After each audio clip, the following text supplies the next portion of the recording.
వంశీ విభూషితకరార్ణవనేరదాభాత్ పీతాంబరాదరుణబింబఫలాధరోష్ఠాత్ పూర్ణేन्दुसुन्दरमुखादरविन्दनेत्रात् कृष्णात् परं किमपि तत्त्वमहं न जाने व्याख्यामुद्रिकया लसत्करतलं सद्योगपीठस्थितं वामे जानुतले दधानमपरं हस्तं सुविद्यानिधिं विप्रव्रातवृतं प्रसन्नमनसं पाथोरोहाङ्गद्युतिं पाराशर्यमतीव पुण्यचरितं व्यासं स्मरेत् सिद्धये श्रुतिस्मृतिपुराणानामालयं करुणालयं नमामि भगवत्पादं शङ्करं लोकशङ्करम् ईश्वरो गुरुरात्मेति मूर्तिभेदविभागिने व्योमवद्व्याप्तदेहाय दक्षिणामूर्तये नमः। युक्ताहारविहाराय विविक्तस्थलवासिने मलयाळयतीन्द्राय ब्रह्मनिष्ठाय ते नमः। गीता भागवताद्वैत तत्त्वामृतस्वरूपिणे गण्डीक्षेत्रनिवासाय रामकृष्णाय ते नमः। ॐ पूर्णमदः पूर्णमिदं पूर्णात् पूर्णमुदच्यते पूर्णस्य पूर्णमादाय पूर्णमेवावशिष्यते। ॐ शान्ति शान्ति शान्तिः। స్వాంతపరికల్పిత బ్రహ్మాండాంతర్వర్తి సకల చరాచర ప్రాణికోట్ల యొక్క అసత్ జడ దుఃఖ మోహాత్మకమైనటువంటి సకల ఉపాధుల కంటే విలక్షణమై సత్ చిత్ ఆనంద రూపం చేత స్వయం ప్రకాశమానమై వెలుగొందుచున్నటువంటి ప్రత్యేక అభిన్న పరమాత్మకు సాష్టాంగ ప్రణమిల్లుతూ ఆత్మీయులారా, శ్రీమద్ భగవద్గీత 15వ అధ్యాయము పురుషోత్తమ ప్రాప్తి యోగంలో క్రమంగా 7 శ్లోకాల పర్యంతం తెలుసుకున్నాం. మమైవాంశో జీవలోకే జీవభూత సనాతనః మనశ్రేష్టాణీంద్రియాన్ని ప్రకృతిస్థాని కర్షతి. అనాది అయినటువంటి జంతుజాలం నందు నా అంశమే జీవాత్మయై ప్రకృతి సంబంధములైనటువంటి 5 జ్ఞానేంద్రియములు, 5 కర్మేంద్రియములు, 5 ప్రాణాలు, మనస్సు, బుద్ధి, చిత్తము, అహంకారం అంటే సంపూర్ణ సూక్ష్మ శరీరాన్ని ఆకర్షిస్తాడు అని చెప్పుకున్నాం. కొంతమంది వర్ణాశ్రమములే సనాతన ధర్మమని ప్రచారం చేసేవారు శాస్త్రానికి వ్యతిరేకంగా పోతున్నారు అని అంటూ ఇక్కడ మలయాళ స్వాముల వారు చెప్తూ ఉన్నారు. భగవంతుడు ఉపదేశించినటువంటి సనాతనుడు అనేటువంటి ఏ పరబ్రహ్మ తత్వం ఉన్నదో దాన్ని విడిచిపెట్టి వర్ణాశ్రమాలే సనాతన ధర్మములు అని చెప్తూ ఉన్నారు.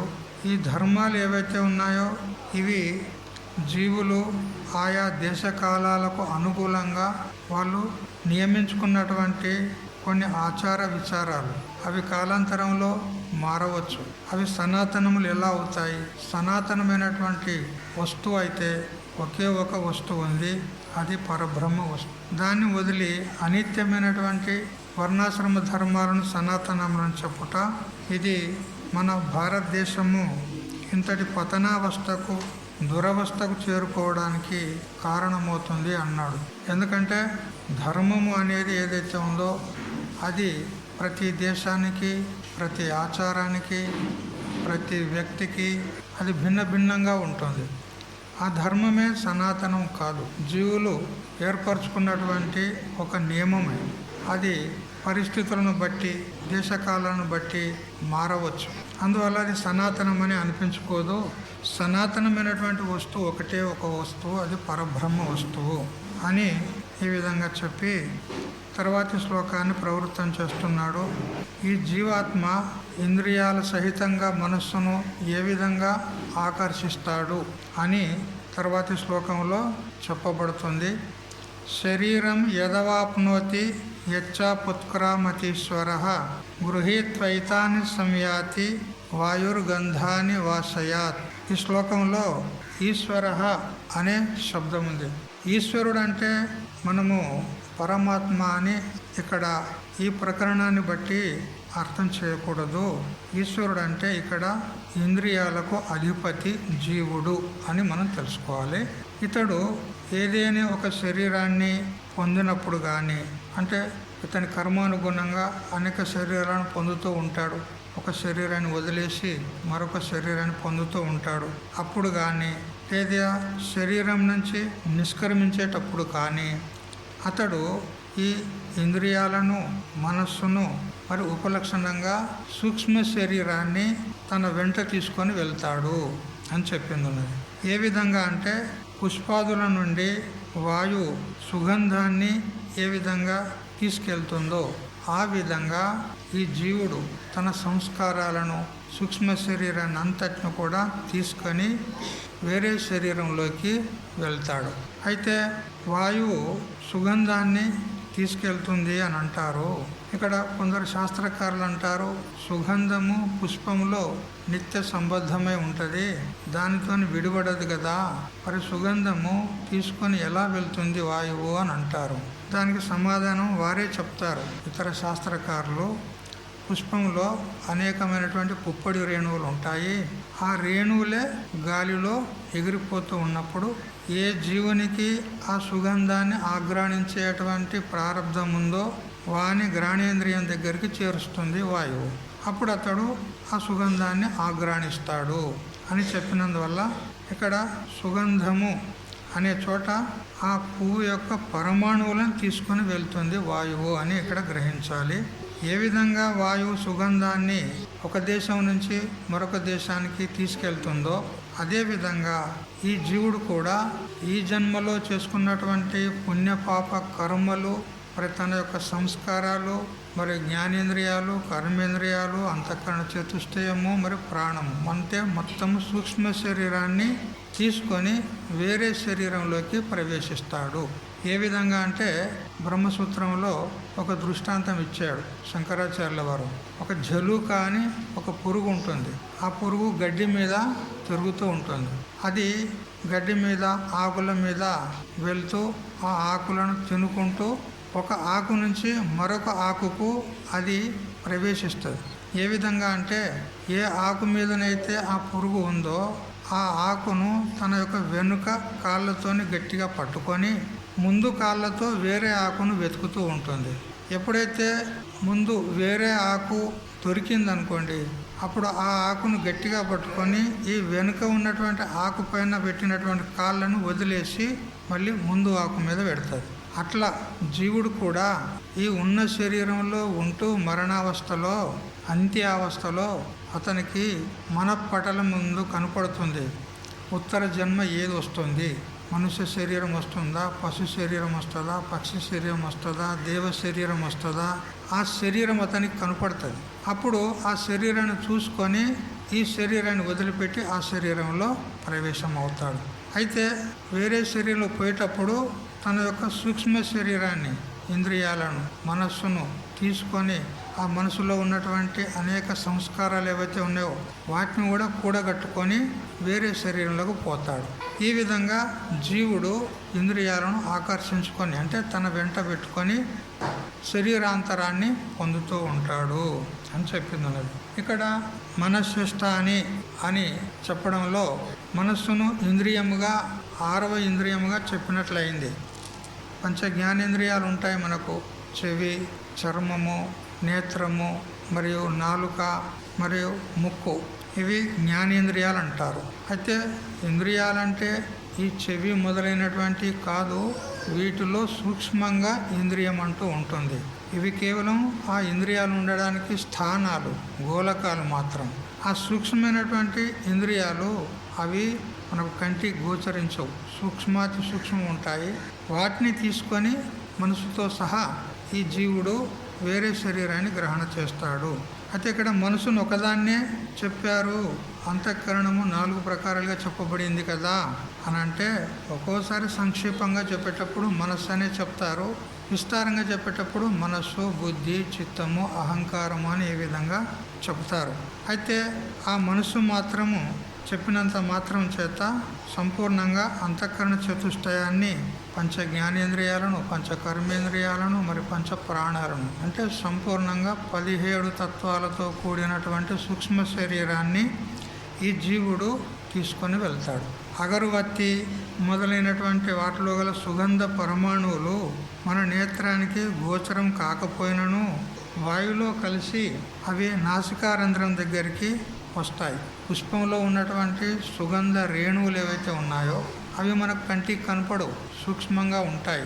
అయినా కానీ గాలి వీచినప్పుడు ఆ గాలిలో అవి పయనిస్తూ ఏ జీవునికైతే ఆ సుగంధాన్ని ఆగ్రాణించేటువంటి ప్రారంధం ఉందో ఆ జీవుని యొక్క నాసికారంధ్రాల దగ్గరికి ఆ వాయువు ఆ సుగంధ ద్రవ్యాన్ని తీసుకొస్తుంది, ఆ పుష్పం యొక్క రేణువులను తీసుకొస్తుంది. అప్పుడు ఆ జీవుడు ఆ సుగంధాన్ని ఆగ్రాణిస్తాడు. అదేవిధంగా ఈ మన సూక్ష్మ శరీరాన్ని కూడా ఈ జీవుడు తీసుకొని వేరే వేరే శరీరాల్లోకి వెళ్ళిపోతూ ఉంటాడు. అంత్యకాలమున ఏ సంస్కారము మనోవాసనలు కలిగి ఉండునో దానికి అనుగుణమైనటువంటి లోకాన్ని పొందుతాడు. తర్వాత కర్మశేషాన్ని అనుభవిస్తాడు. ఆ కర్మశేషాన్ని అనుభవించడానికి జీవుడు మళ్ళీ భూలోకంలో మళ్ళీ జన్మిస్తాడు అని ఈ విధంగా శాస్త్రం చెప్తూ ఉంది. అయితే ఒక శరీరాన్ని వదిలి మరొక శరీరాన్ని పొందేటప్పుడు పూర్వ శరీరంలో గత జన్మల్లో చేసుకున్నటువంటి సంస్కారాలు కూడా అంతఃకరణలో ఉంటాయి. ఇప్పుడు ఏ శరీరాన్ని అయితే వదిలిపెడుతున్నాడో ఆ శరీరం ద్వారా మరణావస్థ పర్యంతము జీవితకాలమంతా ఏ ఏ కర్మలు చేశాడో, మంచి కర్మలు కావచ్చు, చెడు కర్మలు కావచ్చు, పుణ్యకర్మలు కావచ్చు, పాపకర్మలు కావచ్చు, ఏవైనా కానీ ఆ కర్మల యొక్క సంస్కారాన్ని తన యొక్క అంతఃకరణలో సూక్ష్మ శరీరంలో ఇమిడించుకొని తీసుకెళ్తాడు. ఎందుకంటే ఏదైనా కర్మ చేశామంటే అది ఫలం ఇవ్వకుండా నష్టం కాదు. నా భుక్తం క్షీయతే కర్మ కల్పకోటి శతైరపి అవశ్యమేవ భక్తవ్యం కృతకర్మ శుభాశుభం అని అంటూ మనకు శాస్త్రం చెప్తుంది. మనం చేసినటువంటి కర్మ ఎన్ని కోట్ల జన్మలకైనా కానీ మనల్ని వదిలిపెట్టదు.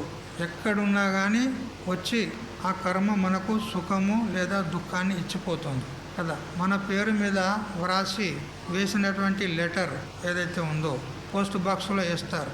లెటర్ రాసి అది ఎవరికి చెందుతుంది? ఎవరి పేరైతే రాశారో వారికే చేరుతుంది అది.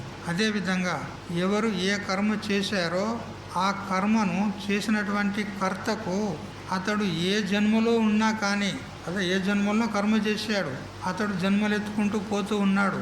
ఈ విధంగా పోగా ఏ జన్మలో ఉన్నా కానీ ఆ కర్మ అతన్ని వెంటాడి అతనికి ఫలాన్ని ఇచ్చి తీరుతుంది. ఇది కర్మ యొక్క రహస్యం. కర్మలు చేస్తే అది వృథా ఎప్పుడు పోవు. అది కూడా ఎవరు చేసిన కర్మ వారే అనుభవించి తీరాలి. కొందరు అంటారు, మా భర్త గారు పుణ్యకర్మలు చేస్తారు, అతడు చేసిన పుణ్యం మాకు వస్తుంది అని ఈ విధంగా మభ్యపెడతారు కొంతమంది. అట్లా ఏమీ రాదు. ఎవరు పుణ్యం చేసుకుంటే అది వారికే దక్కుతుంది. భర్త చేసిన పుణ్యం భార్యకు రాదు, భార్య చేసిన పుణ్యం భర్తకు రాదు. ఎవరి కర్మ వారే అనుభవించి తీరాలి. ఏ విధంగా అంటే అనేకమైన గోవులు ఉన్నాయి, ఆవులు ఉన్నాయి, పెద్ద ఆలమంద ఉంది, వందల కొలది ఆవులు ఉన్నాయి అనుకోండి. ఆ ఆవుల్లో ఒక ఆవు యొక్క లేగ దూడ తప్పిపోయింది. అదొక చోట అయింది, తల్లి ఒక చోట అయింది. అప్పుడు ఆ లేగ దూడ ప్రతి ఆవు దగ్గరికి వెళ్ళి ఇది నా తల్లి అయినా కాదా అని చూసుకుంటుంది. ఒకవేళ ఆ ఆవు కూడా ఈ లేగ దూడను చూసి దాని పిల్ల కాకపోతే, దాని యొక్క దూడ కాకపోతే అది బుస్సుమని దాన్ని తరిమేస్తుంది. ఈ విధంగా వెతుకుతూ వెతుకుతూ వెతుకుతూ వెతుకుతూ చివరికి ఎంతసేపటికైనా కానీ చివరికి తన తల్లిని చేరుకుంటుంది. అదేవిధంగా మనం చేసినటువంటి కర్మ కూడా ఎన్ని జన్మలకైనా కానీ ఏ జన్మలో ఉన్నప్పటికీ కూడా అది మన దగ్గరికి వచ్చి కర్మ దాని యొక్క ఫలాన్ని ఇస్తుంది. పుణ్యకర్మ కనుక ఉంటే సుఖాన్ని ఇస్తుంది, పాపకర్మ ఉంటే దుఃఖాన్ని ఇస్తుంది. ఆ సుఖ దుఃఖాలను ఇచ్చిన తర్వాతనే ఆ కర్మ నష్టమైపోతుంది, అంతవరకు నష్టం కాదు. అందుకని బాగా ఆలోచించి కర్మలు చేయాలి. మనం కర్మలు అంటే ఏమిటి? వైదిక కర్మలే కాదు, వ్యవహారికమైనటువంటి కర్మలు కూడా మంచి కర్మలు చేయాలి. ఎవరిని నిందించకుండా, అబద్ధాలు ఆడకుండా, ఎవరికి అపకారం చేయకుండా దానము, ధర్మము, పుణ్యము, పురుషార్థం చేసుకుంటూ ఉండాలి. ఆ విధంగా చేస్తేనే మనకు సద్గతి ప్రాప్తమవుతుంది. ఒకవేళ పాప పనులు చేశామనుకో మనకు నరకం ప్రాప్తమవుతుంది. ఇది తప్పదు. కాబట్టి జీవుణ్ణి సూక్ష్మ సంస్కారాలు, వాసనలు ఏవైతే ఉన్నాయో అవి మనకు దృష్టిగోచరం కాకుండా అవి సూక్ష్మ శరీరంలో అవి ఉంటూ ఆ జీవుడు ఏ జన్మకు పోతే ఆ జన్మలో అవి వచ్చేస్తాయి. మళ్ళీ వచ్చేసినప్పుడు పూర్వ సంస్కారం యొక్క బలం చేత ఆ జీవుడు పూర్వజన్మల్లో చేసిన మాదిరిగానే ఉత్తర జన్మలో, తర్వాత జన్మలో అదే విధంగా ప్రవృత్తుడవుతాడు, అదే విధంగా కర్మలు చేస్తాడు. ఇది సంస్కారము ఆ విధంగా జీవుణ్ణి తీసుకెళ్తుంది. ఏ విధంగా మనము భూమి లోపల ధాన్యము నాటినామనుకోండి, విత్తనాలు వేసినామనుకోండి, అప్పుడు నవధాన్యాలు భూమిలో వేసాము, 9 ప్రకారాల ధాన్యాలు మొలకెత్తి ఒక ధాన్య విశేషము మరొక ధాన్య విశేషంగా మొలకెత్తదు కదా. వేప విత్తనం నాటితే వేప మొక్కనే వస్తుంది కానీ మామిడి మొక్క రాదు కదా. నిమ్మ గింజ నాటినట్లయితే నిమ్మ మొక్కనే వస్తుంది కానీ మరొక మొక్క రాదు. మామిడి మొక్కను నాటితే మామిడి వృక్షమే వస్తుంది కానీ మరొకటి రాదు. అదేవిధంగా మనము ఇప్పుడు చేసినటువంటి కర్మలు ఏ ఉంటాయో మనం చేసినటువంటి కర్మానుగుణంగానే మనకు జన్మ వస్తుంది. పాపకర్మలు చేశారనుకో నీచ యోనులు ప్రాప్తమవుతాయి, పశుపక్షాది యోనులు జన్మలు ప్రాప్తమవుతాయి. పుణ్యం అధికంగా చేసుకున్నారనుకో దేవయోని ప్రాప్తమవుతుంది, దేవతా శరీరం ప్రాప్తమవుతుంది. పుణ్యపాప మిశ్రితమైనటువంటి కర్మ చేశారనుకో అప్పుడు మానవ జన్మ వస్తుంది. కాబట్టి కర్మానుగుణంగానే ఉత్తర జన్మ, తర్వాతి జన్మ ప్రాప్తమవుతుంది. కావున ప్రకృతి గుణముల రహితముగా పునర్చుకొని త్వరలో దైవ గుణాలను ఆశ్రయించి మనం పుణ్యకర్మలు చేసినట్లయితే మనకు సద్గతి ప్రాప్తమవుతుంది. బాగా విచారం చేసి మనం కర్మలు చేయాలి. ఏ కర్మ చేసినా కూడా విచారం చేసి చేయాలి. ఇది యోగ్యమైనటువంటి కర్మనేనా కాదా, శాస్త్రీయమైనటువంటి కర్మనేనా కాదా. అశాస్త్రీయమైనటువంటి కర్మ ఉన్నట్లయితే దాన్ని చేయకూడదు, పాపకర్మలు చేయకూడదు. అయితే ఎవరికైతే మోక్షమే కావాలనుకుంటారో అటువంటి వారు ఈ 3 గుణాలను కూడా అతిక్రమించి కేవలం ఆత్మచింతన చేస్తూ ఉండాలి. ఆత్మ అంటే ఎవరు, పరమాత్మ అంటే ఎవరు, ఈ జగత్తు యొక్క స్వరూపం ఏమిటి, దీనికి కారణం ఎవరు అని ఈ విధంగా ఆత్మచింతన చేసినట్లయితే ఆత్మజ్ఞానం కలుగుతుంది. ఆత్మజ్ఞానం చేత ముక్తులవుతారు. మోక్షం కావాలనుకుంటే ఆత్మజ్ఞానాన్ని సద్గురువుల ద్వారా సత్శాస్త్రాన్ని ఆశ్రయించి సంపాదించుకోవాలి. లేదా ఉచ్చనీచ జన్మలు కావాలనుకుంటే పుణ్యపాప కర్మలు చేస్తారు. ఇంకా వారికి చెప్పనవలసిన అవసరం లేదు. ఈ ప్రకారంగా 8వ శ్లోకానికి వ్యాఖ్యానం తెలుసుకున్నాము. తర్వాత 9వ శ్లోకం. శ్రోత్రం చక్షుస్పర్శనంచ రసనం ఘ్రాణమేవచ అధిష్ఠాయ మనశ్చాయం విషయాన్ ఉపసేవతే. ఈ జీవుడు, అయం అంటే ఇతడు, ఎవరు? ఈ జీవుడు శ్రోత్రం, చక్షు, స్పర్శం, రసనం, ఘ్రాణం ఏవచ. ఇప్పుడు మనం చెప్పుకున్న ప్రకారంగా 5 జ్ఞానేంద్రియాలు: శ్రోత్రేంద్రియము, త్వచేంద్రియము, చక్షురింద్రియము, రసనేంద్రియము, ఘ్రాణేంద్రియం. ఈ 5 ఇంద్రియాలు మరియు వీటితో పాటు మనహచ, మనస్సును కూడా అధిష్ఠాయ అంటే ఆశ్రయించి విషయాన్ ఉపసేవతే, విషయాలను అతడు సేవిస్తాడు, అనుభవిస్తాడు. అంతే కదా. మనము విషయాలను అనుభవిస్తున్నామంటే వేటి ద్వారా అనుభవిస్తున్నాం మనము కదా. మనం భోజనం చేస్తున్నాం, భోజనంలో రుచులు తెలుసుకుంటున్నాం. భోజనంలో ఎన్ని రుచులు ఉంటాయి? 7 రుచులు ఉంటాయి. మధుర, ఆమ్ల, లవణ, కటు, కషాయ, తిక్త అని తీపి, వగరు, చేదు మొదలైనటువంటి రుచులు ఉంటాయి. 6 రుచులు ఉంటాయి. వాటిని దేని ద్వారా మనం తెలుసుకుంటున్నాము? నాలుక ద్వారా. దీనికి రసనేంద్రియం అంటారు కదా. ఆ విషయాన్ని అనుభవించినట్లయితే ఆ విషయంలో ఉన్నటువంటి గుణదోషాలు మనకు తెలుస్తూ ఉన్నాయి. అదేవిధంగా చెవి ద్వారా శబ్దం వింటున్నాం, నేత్రం ద్వారా రూపాన్ని చూస్తున్నాం, మరి త్వగేంద్రియం అంటే చర్మం ద్వారా స్పర్శాన్ని గ్రహిస్తున్నాం. ఉష్ణ స్పర్శ, శీత స్పర్శ, కఠిన స్పర్శ, మృదు స్పర్శ ఇవి మనం తెలుసుకుంటూ ఉన్నాం. మరియు గ్రాణేంద్రియం అంటే ముక్కు ద్వారా సుగంధము లేదా దుర్గంధాన్ని తెలుసుకుంటూ ఉన్నాం కదా. ఈ విధంగా పంచ జ్ఞానేంద్రియాల ద్వారా పంచ విషయాలను మనం తెలుసుకుంటూ ఉన్నాం, అనుభవిస్తూ ఉన్నాం. అయితే కేవలం ఇంద్రియాలే కాకుండా ఇంద్రియాలతో మనస్సు సంయోగమైనప్పుడే ఆ విషయం యొక్క అనుభవం మనకు కలుగుతుంది. కఠోపనిషత్తు కూడా చెప్పింది, ఇంద్రియాని హయానాహు విషయాస్తేసు గోచరాన్ ఆత్మేంద్రియ మనోయుక్తం భోక్తేత్యాహుర్ మనీషిణః అని చెప్పింది. ఇంద్రియాలతో కూడినటువంటి మనస్సు భోక్త అనబడుతుంది అన్నాడు. అంటే ప్రతి ఇంద్రియం ద్వారా ఏ ఏ విషయాన్ని మనము తెలుసుకుంటున్నామో, అనుభవిస్తున్నామో ఆ విషయ అనుభవ కాలంలో ఆ ఇంద్రియంతో పాటు మనస్సు కూడా సంయుక్తమైతే, సంబంధపడితే అప్పుడు ఆ విషయం యొక్క అనుభూతి మనకు కలుగుతుంది. అందుకే భగవంతుడు చెప్పాడు, శ్రోత్రం, చక్షు, స్పర్శనం, రసనం, ఘ్రాణం ఈ 5 ఇంద్రియాలు మరియు మనహాచ మనస్సు కూడా, వీటితోనే మనకు విషయ అనుభూతి కలుగుతుంది. శబ్దము, స్పర్శము, రూపము, రసము, గంధము అనేటువంటి 5 విషయాల యొక్క అనుభవం మనకు కలుగుతుంది. తర్వాత ఈ విధంగా జీవుడు విషయాలతో కూడి విషయాలను అభిమానించి వాటి యందు ఆసక్తుడయ్యి పంచ జ్ఞానేంద్రియాలు, పంచ కర్మేంద్రియాలు, మనస్సు వీటన్నిటితో కూడి విషయ అనుభవాన్ని పొందుతూ ఉన్నాడు. ఇలా ఉండగా మరి ఈ శరీరానికి కానీ, ఇంద్రియాలకు కానీ, మనస్సు కానీ వీటికి ఆధారమైనటువంటి వాడు ఎవడు అని తెలుసుకొనగలిగేవారు ఎవరు? విచారం చేయాలి. మన శరీరం ఉంది, చూస్తున్నాం, వింటున్నాం, తింటున్నాం, కంటున్నాం, నడుస్తున్నాం, పోతున్నాం, వస్తూ ఉన్నాం. ఈ సకల వ్యవహారాలన్నీ కూడా ఈ శరీరం ద్వారా జరుగుతూ ఉంది. అయితే ఈ శరీరము ఏది ఉంటే వ్యవహారం చేస్తుంది? దీనికి ఒక శక్తి ఉండాలనా లేదా? కదా, ఇప్పుడు ఫ్యాన్ తిరుగుతుంది అన్నప్పుడు దానికి ఒక శక్తి ఉందా లేదా? ఏముంటే ఫ్యాన్ తిరుగుతుంది? విద్యుత్ శక్తి ఉంటే ఫ్యాన్ తిరుగుతుంది, బల్బు వెలుగుతుంది, ఈ మైకు మాట్లాడుతుంది కదా. ఒక శక్తి అనేది స్వీకరించాలి. అది లేకపోతే జడమైన వస్తువుల్లో ఏ విధమైన వ్యవహారం జరగడానికి అవకాశం లేదు. కేవలం ఫ్యాన్ తిరుగుతుందా? ఒకవేళ మనం స్విచ్ చేయలేదనుకో, కరెంటు సప్లై కాలేదనుకో, కేవలం ఫ్యాన్ తిరుగుతుందా? తిరగదు. కేవలం బల్బు వెలుగుతుందా?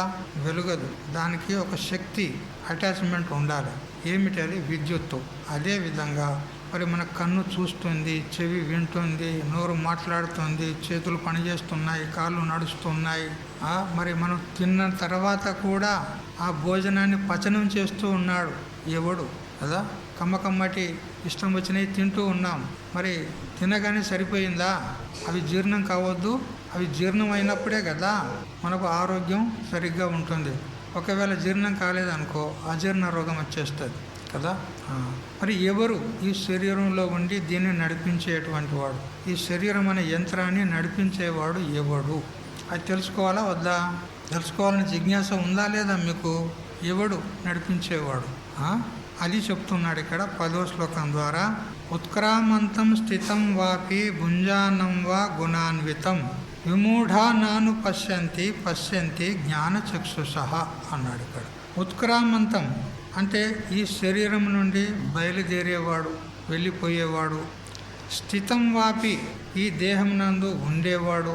భుంజానం వా విషయాలను అనుభవించేటువంటి వాడు. గుణాన్వితం అంటే గుణములతో కూడుకొనినవాడు ఎవడు? ఈ జీవుడు. వీడు ఎటువంటి వాడు? విమూఢాహ, వీనికి ఆత్మజ్ఞానం లేదు, మూఢుడు, మూర్ఖుడు అంటున్నాడు కదా. శరీరం నుంచి నిష్క్రమించి వేరే శరీరంలోకి వెళ్ళేవాడు వాడు జ్ఞాని అయితే వానికి శరీరం నుంచి వెళ్ళాల్సిన అవసరం లేదు. ఎందుకు? నతస్య ప్రాణాః ఉత్క్రామంతి బ్రహ్మ ఇవసన్ బ్రహ్మాప్యేతి అత్ర ఇవ సమవిలీయంతే అని మనకు శాస్త్రం చెప్తోంది. ఎవరికైతే ఆత్మజ్ఞానం కలిగిందో అతడు శరీరాన్ని వదిలి మరొక శరీరాన్ని పొందేటువంటి అవసరం ఏమీ లేదు.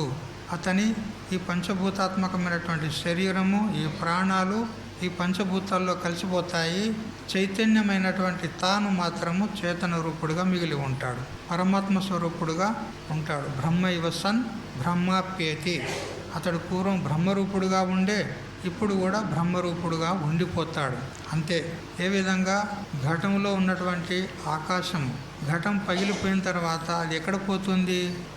ఇప్పుడు పిల్లలు అది రబ్బరు బుగ్గ ఊదుతారు కదా, ఇంత పెద్దగా అవుతుంది. ఆ బుగ్గ ఊదుతారు కదా, ఆ బుగ్గలోకి గాలి ఊదితే అది ఇంత పెద్దగా అయింది కదా. ఇప్పుడు ఆ గాలిని ఎక్కడి నుంచి పంపించాడు? అక్కడ లోపలికి ఆ పిల్లవాడు ఎక్కడి నుంచి పంపించాడు? బయట ఉన్న గాలిని తాను ఊపిరితిత్తుల్లోకి తీసుకొని అందులోకి పంపించాడు. అంతే కదా. ఇప్పుడు అందులో ఉన్న గాలి ఎక్కడిది? బయట ఉన్న గాలే కదా.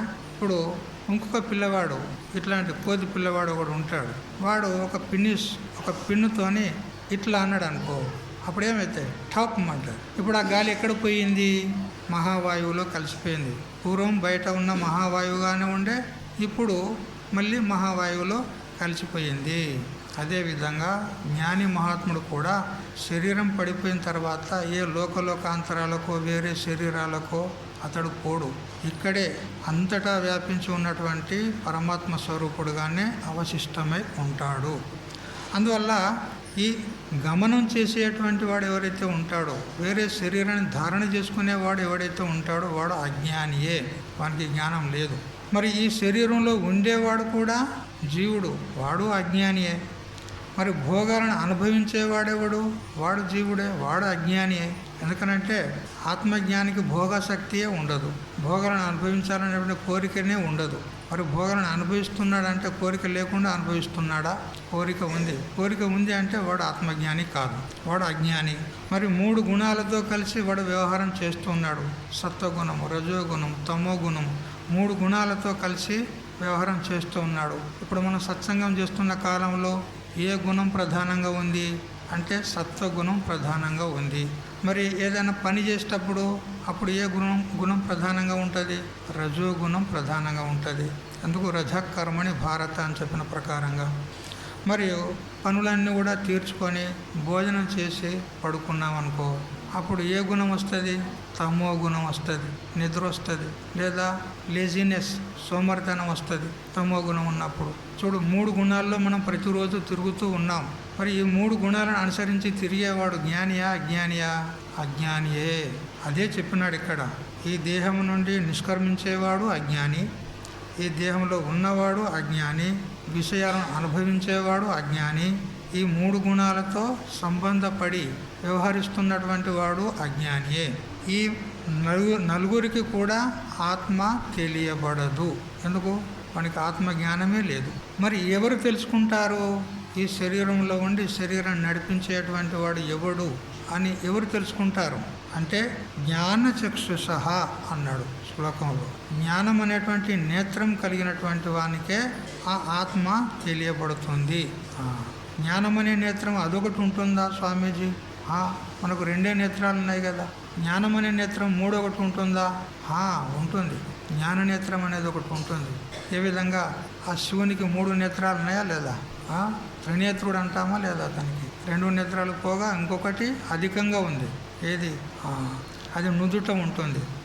అది ఏదో చూపెట్టడానికి ఆ విధంగా బొమ్మలు గీస్తారు, కానీ అట్లే ఉండదు. జ్ఞాననేత్రం అంటే మన హృదయంలో ఉంటుంది. జ్ఞానం అంటే తెలివి, తెలుసుకోవడం. ఏమని? ఈ శరీరంలో ఒక చైతన్యం అనేది ఒకటి ఉంది. ఆ చైతన్యం అనేది ఎవరో కాదు, నేనే అంతటా ఉన్నటువంటి చైతన్యాన్ని. ఈ శరీరంలో ఉన్నాను, బయట కూడా అంతటా వ్యాపించి ఉన్నాను. మరి ఇతర శరీరాల్లో కూడా ఉన్నాను, మరి వృక్షాదుల్లో కూడా ఉన్నాను, మరి ప్రతి జడమైనటువంటి రాయి రప్పలో కూడా నేను ఉన్నాను అని ఈ విధంగా తెలుసుకున్నటువంటి వాడు జ్ఞాని. ఆ విధంగా తెలుసుకోవడం అంటేనే జ్ఞానచక్షువు. అదే సుదర్శనము. సుష్టు దర్శనం అంటే చక్కగా తెలుసుకోవడమే అది సుదర్శనం అంటారు.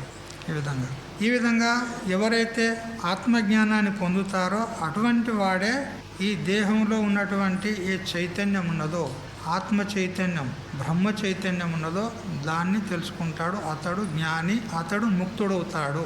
మిగతా వాళ్ళంతా కూడా బద్ధులే. అంటే ఇక ఒక్కొక్క శరీరాన్ని మార్చుకుంటూ వెళ్తూ ఉంటారు. ఈ శరీరం వదిలిన తర్వాత మరో శరీరం, అది తర్వాత ఇంకో శరీరం, దాని తర్వాత ఇంకో శరీరం, జన్మ జన్మల్లోకి పోతూ ఉంటాడు. పునరపి జననం, పునరపి మరణం, పునరపి జనని జఠరే శయనం. మళ్ళీ జన్మిస్తూ ఉంటాడు, మళ్ళీ పుడుతూ ఉంటాడు, మళ్ళీ మరణిస్తూ ఉంటాడు, పుడుతూ ఉంటాడు. ఇదన్నమాట. ఎంతవరకు మనకు ఆత్మజ్ఞానం కలుగదో అంతవరకు ఈ సంసార చక్రం తప్పదు. ఈ జన్మ మరణాలు తప్పవు, ఈ దుఃఖాలు తప్పవు కదా. ఎన్ని దుఃఖాలు ఉన్నాయి మనకు చెప్పండి, లెక్క పెట్టిన ఎవరన్నా? మనకి ఎన్ని దుఃఖాలు ఉన్నాయి? కోట్ల దుఃఖాలు ఉన్నాయి కదా. నీకు తెలిసిన కాడికి నీకున్న దుఃఖాలు ఉన్నాయి, మరొకరికి మరి వేరే దుఃఖాలు ఉంటాయి, మరొకరికి మరొక దుఃఖాలు ఉంటాయి, మరొకరికి మరి వేరే దుఃఖాలు ఉంటాయి. ఇట్లా అందరి దుఃఖాలను కలిస్తే కోట్లు ఉన్నాయి. కానీ అన్నిటినీ కలిపి శాస్త్రము, మహాత్ములు 3 తెగలుగా విభజించింది, 3 విధాలుగా విభజించింది. అన్నీ కలిసి 3 దుఃఖాల్లోనే వచ్చేస్తాయి. ఏవేవి? ఆధ్యాత్మిక దుఃఖాలు అంటే మన శరీరంలో ఉండేటువంటి దుఃఖాలు. మన శరీరంలో ఏమేమి ఉంటాయి? రోగాలు, నొప్పులు, అంతే కదా. ఇట్లా ఈ స్థూల శరీరంలో ఉండేటువంటి రోగాలు అవి ఆధ్యాత్మిక దుఃఖాలు. మరి మానసిక దుఃఖాలు కూడా ఉంటాయి కదా. శరీరం బాగానే ఉంటుంది కానీ మనస్తాపం ఉంటుంది. కొంతమందికి టెన్షన్ అంటారు కదా మీ భాషలో కదా, టెన్షన్ అంటారు. అది మానసిక దుఃఖం కదా. ఈ విధంగా మనసులో, శరీరంలో ఉండేటువంటి దుఃఖాలకు ఆధ్యాత్మిక దుఃఖాలు అంటారు. అదేవిధంగా మనకంటే భిన్నంగా ఉండి మనకు దుఃఖాన్ని ఇచ్చేటువంటి దొంగ, పులి, సింహము, సర్పము, తేలు, కుక్కలు మొదలైనటువంటి వాటి చేత మనకు కలిగే దుఃఖాలు, ఇవి ఆది భౌతిక దుఃఖాలు అంటారు. మనకంటే వేరుగా ఉండి మనకు దుఃఖాన్ని ఇచ్చేటువంటి ఇవి ఆది భౌతిక దుఃఖాలు అంటారు. చివరికి చుట్టం కూడా దుఃఖానికే కారణమవుతాడు కదా. మన చుట్టాలు వస్తారు కదా.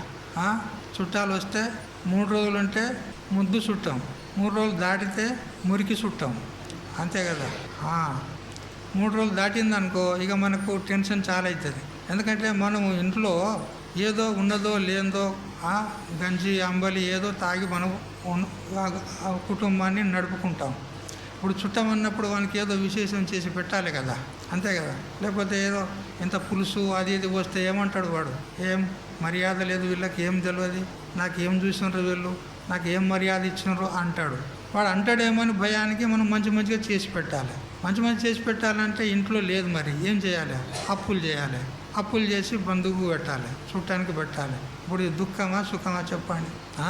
సరే అప్పులు చేసే పరిస్థితి లేదనుకో, మంచిగానే ఉంది, కానీ చేసి పెట్టాలంటే కూడా దుఃఖమే కదా.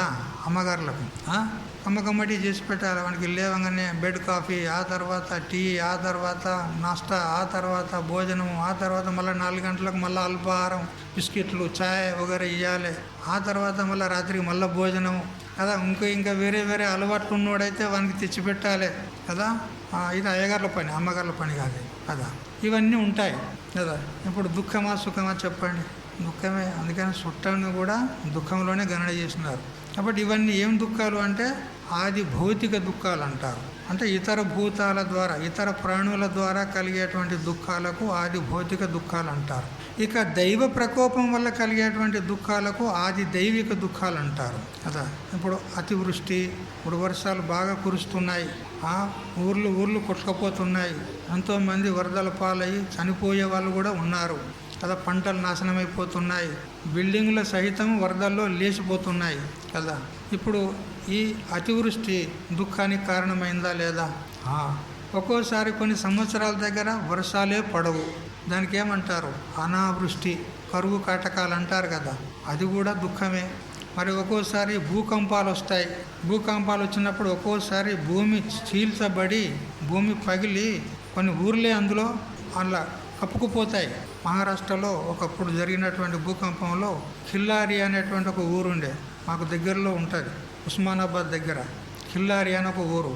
మొత్తం ఊరుకూరే భూమిలో కప్పుకుపోయింది. చూడండి, భూకంపాల వల్ల దుఃఖమా సుఖమా చెప్పండి? దుఃఖం. అదేవిధంగా సునామీ వస్తుంది ఒక్కోసారి, సముద్రం ఉప్పొంగి అకస్మాత్తుగా భూమి మీదకి వచ్చి కొన్ని ఊళ్ళను ముంచెత్తుతుంది. ఈ విధంగా దుఃఖాలు కలుగుతాయి. మరి మొన్ననే కరోనా వచ్చిందా లేదా? మీకు అందరికి ఎరికేనా? కరోనా వచ్చింది. అదేం దుఃఖం? అది దైవిక దుఃఖం, అంటే దైవ ప్రకోపం వల్ల కలిగినటువంటి దుఃఖం. అందరి జీవుల యొక్క పాపకర్మ ఆ రూపంలో వచ్చిందనమాట. ఇలాంటివన్నీ కూడా దైవ ప్రకోపం వల్ల వచ్చేటువంటి దుఃఖాలకు ఆది దైవిక దుఃఖాలు అంటారు. చూడు, ఇవన్నీ కూడా దుఃఖాలు ఎవరికి కలుగుతాయి? మనకేనా కాదా? మరి మనకే కలుగుతున్నాయి. మరి మనకు దుఃఖాలు కావాలన్నా వద్దా? వద్దా? కావాలా? వద్దు. మరి వద్దంటే మరి ఎట్లా నివృత్తి అయితే, ఎట్లా పోతాయి ఆ దుఃఖాలు? జన్మ వచ్చిందంటే దుఃఖం చాలు, దుఃఖం స్టార్ట్ అవుతుంది అంతే. జన్మ దుఃఖం, జరా దుఃఖం, జాయా దుఃఖం, పునః పునః సంసార సాగరం దుఃఖం, తస్మాత్ జాగ్రత్త జాగ్రత్త కదా. జీవప్రబోధ శ్లోకాలు మనకు చెప్తూ ఉన్నాయి. జన్మించుట దుఃఖము, జర అంటే ముసలితనము దుఃఖము కదా, మరణించుట దుఃఖము, ఇక మధ్యలో వచ్చేటి ఇంకెన్ని ఉంటాయి కదా, అన్ని దుఃఖాలే దుఃఖాలు. జన్మకు వచ్చామనంటే దుఃఖాలే అంతే. కాబట్టి మరి మనకు దుఃఖాలు లేకుండా ఉండాలంటే జన్మకే రాకుండా ఉంటే బాగుంటుంది, జన్మించకుండా ఉంటేనే బాగుంటుంది. మరి జన్మించకుండా ఉండాలి అంటే, ఆ జన్మ రాహిత్య స్థితిని పొందాలి అంటే మనకు ఒకటే ఒక సాధనం ఉంది, ఒకటే ఒక ఉపాయం ఉంది. ఏమిటది? జ్ఞానం, ఆత్మజ్ఞానం. జ్ఞానం లేదుట కాదు, మనకు అనేక జ్ఞానాలు ఉన్నాయి. జ్ఞానం లేకుండానే మనం జీవిస్తున్నాం. ఏమి జ్ఞానం ఉంది కానీ ఆత్మజ్ఞానం లేదు. ఆ ఆత్మజ్ఞానాన్ని పొందితేనే కానీ ఈ దుఃఖాలన్నీ కూడా విడుపడతాయి, వాటి నుంచి మనకు ముక్తి కలుగుతుంది. అందుకని ఆత్మజ్ఞానమే శ్రేష్టమైనటువంటిది. అటువంటి జ్ఞానచక్షువునే మనం సంపాదించుకోవాలి. అట్లు కాకుండా ఇంకా ప్రపంచంలోనే మనం ఒకవేళ ప్రవృత్తులమైనామనుకోండి, ఇక జన్మ మరణ రూప సంసారం మనకు తప్పదు. చూసారా, ఒక రాజు ఉండేవాడు. ఆ రాజు ఏనుగ మీద ఎక్కిపోతూ ఉన్నాడు. పూర్వకాలంలో ఏనుగుల మీద గుర్రాల మీద పోతుంటారు కదా. ఇప్పుడు అన్నీ మనకు కార్లు అయినాయి కదా, కార్లు బైకులు అయినాయి. అప్పుడు వెనకట ఏముండే? గుర్రాలు లేదా ఎడ్ల బండ్లు లేదా ఏనుగుల మీద పోయేవారు రాజులైతే. అయితే ఆ రాజు ఏనుగు మీద పోతూ ఉంటే ఆ ఏనుగు అది మదపుటి ఏనుగు, చాలా మత్తెక్కినటువంటి ఏనుగు అన్నమాట. అయితే పోతూ పోతూ ఉండగా అతనికి ఏదో ఒక పని నిమిత్తంతో ఆ ఏనుగు నుండి కిందికి దిగాడు ఆ రాజు. దిగగానే ఆ మదపుటి ఏనుగు ఈ రాజు వెంట పడింది. అతన్ని కాలు కింద వేసి తొక్కి చంపడానికి రాజు వెంట పడింది. అయ్యో, ఈ ఏనుగు నన్ను చంపుతుంది కదా అని పరుగులు తీస్తున్నాడు రాజు. అది అతని వెంట అది పరుగులు తీస్తుంది. ఇక ఇతడు పరిగెత్తుతున్నాడు ఆయన వెంట. ఆ ఏనుగు కూడా పరిగెత్తుతూ ఉంటుంది. ఇట్లా పోను పోను పోను పోను ఒక పెద్ద అరణ్యంలోకి వెళ్ళిపోయారు. అరణ్యంలో పోగా పోగా ఒక గోతి ఉంది, పెద్ద బావి. అందులో నీళ్లు మాత్రం లేవు కానీ చాలా లోతుగా ఉంది ఆ బావి. అతనికి తెలియదు కదా, కొత్త ప్రదేశం కాబట్టి ఇక్కడ బావి ఉందని తెలియదు. ఆ రాజు పరిగెత్తుతూ పరిగెత్తుతూ పోయి ఆ గోతిలో పడ్డాడు. ఆ ఏనుగు అతని వెంట వచ్చి ఆ గోతి దగ్గరకు వచ్చి నిలబడింది. అతడు గోతిలో పడ్డాడు. అతడు ఎప్పుడు బయటకు వస్తాడా చంపుదానని ఆ ఏనుగు చూస్తూ ఆ బయట నిలబడింది. ఇక అతడు పడుతూ ఉండగా పూర్తిగా అడుగు కిందికి పోయి పడలే. ఆ పక్కకే ఒక రావి చెట్టు ఉంది, అట్లాంటి పెద్ద రావి చెట్టు. ఆ రావి చెట్టు వేర్లు ఆ బావిలోకి దూసుకుపోయాయి. భూమి లోపల నుంచి బావిలోకి దూసుకుపోయాయి వేర్లు. అయితే ఆ వేర్లు బావిలో పోయినాయి.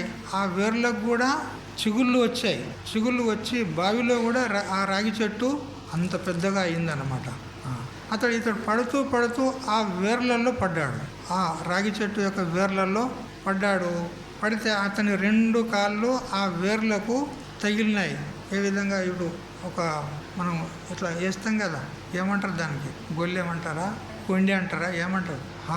అట్లా వచ్చి తగులుకున్నాయి 2 కాళ్ళు, ఆ వేర్లలో చిక్కుకున్నాయి. అతడు వేలాడబడ్డాడు. కిందికి తల అయింది, కాళ్ళు మీదికైనా వేలాడబడ్డాడు. ఇక అయితే వేలాడబడిన తర్వాత కిందికి చూశాడు.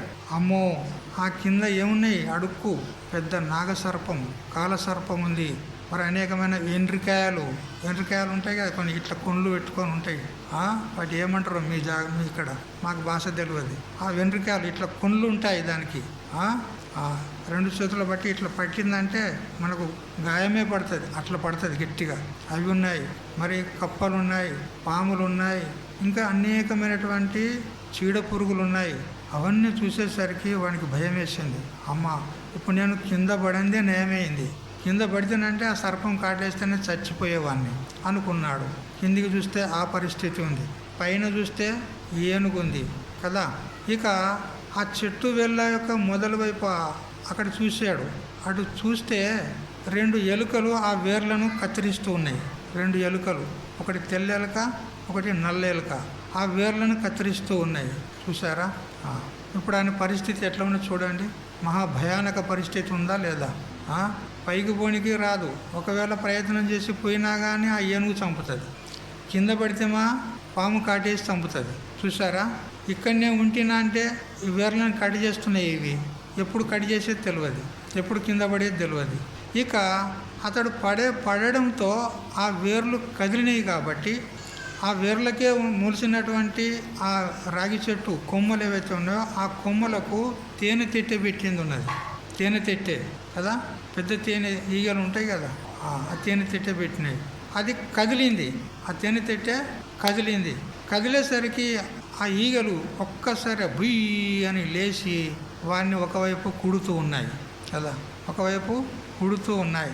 ఆ కదలడంలో ఆ తేనె తెట్టె కదిలింది కాబట్టి అందులో నుంచి తేనె ఒక్కొక్క చుక్క కారుతుంది కిందికి. అది కారి ఎక్కడ పడింది?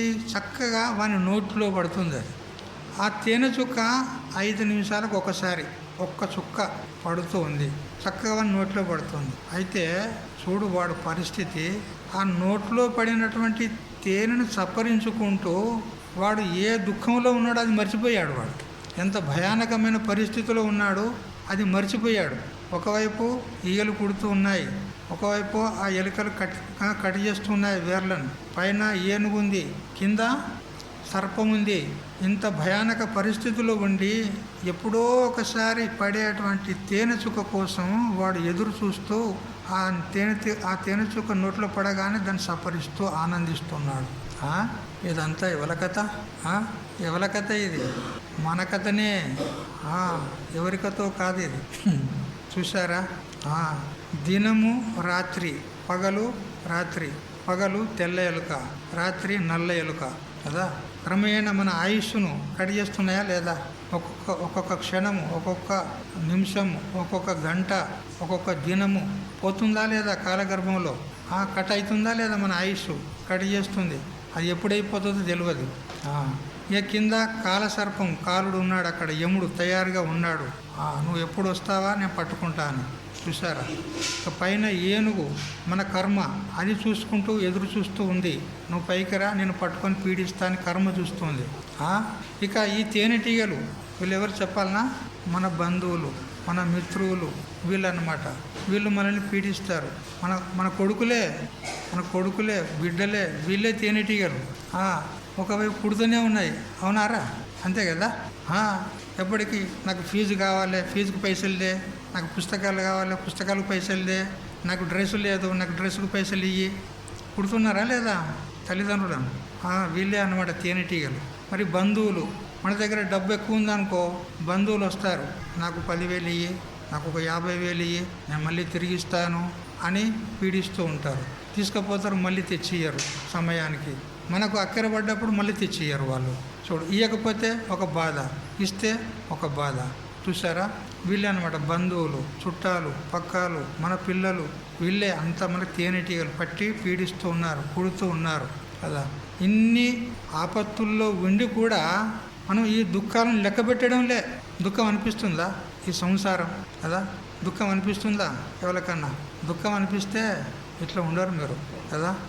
ఏ మహాత్ముల దగ్గరకో చేరిపోతారు దుఃఖం అనిపిస్తే. దుఃఖం అనిపిస్తలేదు కాబట్టి అలానే పడి ఉంటున్నారు ఆ బాయిలా. ఏది ఆ కూపం, వాడు పడ్డాడు కదా. ఇది మన కూపం ఏది? సంసారమైన కూపం.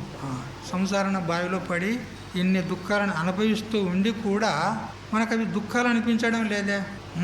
అవి దుఃఖాలని మనకు తెలిస్తే అక్కడ ఉంటామా కదా. ఇంట్లో పాము ఉన్నది అని తెలిసిందనుకో ఇంట్లో ఉంటారా మీరు?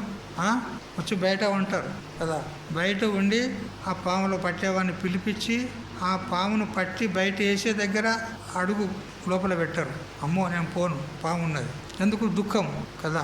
దుఃఖం అని తెలిసిన తర్వాత వాడు ఇంట్లో ఉంటాడా? పాము ఉన్నదని ఉండడు, వాడు బయటకు వచ్చేస్తాడు. అట్లా సంసారంలో ఉన్నటువంటి వాళ్ళకు ఈ దుఃఖాలను తెలిస్తే వాడు ఆ సంసారంలో ఉండడు వాడు కదా. మాలాగా బయటకు వస్తారు. అంత ధైర్యం ఎవరికి లేదులే. ఉందా? లేదు. సరే మరి ఏం చేస్తాం? అనుభవించరే, మరి ఏం చేస్తాం? ఇక మీ కర్మ మీరు కదా. ఈ విధంగా విషయాల్లో పడి ఈ సుఖం వీనికి ఎక్కడి నుంచి దొరుకుతుంది? ఆ ఒక్కొక్క తేనె చుక్కలాగా వాడు అనుభవిస్తున్నాడు కదా. మరి ఈ జీవుడు, ఈ సంసారంలో ఉన్న జీవుడు ఆ సుఖాలు ఏమి అనుభవిస్తున్నాడు అంటే ఇప్పుడు మనం చెప్పుకున్నాం కదా, శబ్ద, స్పర్శ, రూప, రస, గంధ అనేటువంటి విషయాల్లో తగులుకొని ఏదో క్షణిక సుఖాన్ని అనుభవిస్తూ వీడు దుఃఖాలనే మర్చిపోయి ఆ సుఖం కోసమే పాకులాడుతూ ఉన్నాడు. ఎప్పుడో కలిగేటువంటి క్షణిక సుఖం కోసము వీడు మహత్తరమైనటువంటి దుఃఖాలను తెచ్చిపెట్టుకుంటూ ఉన్నాడు.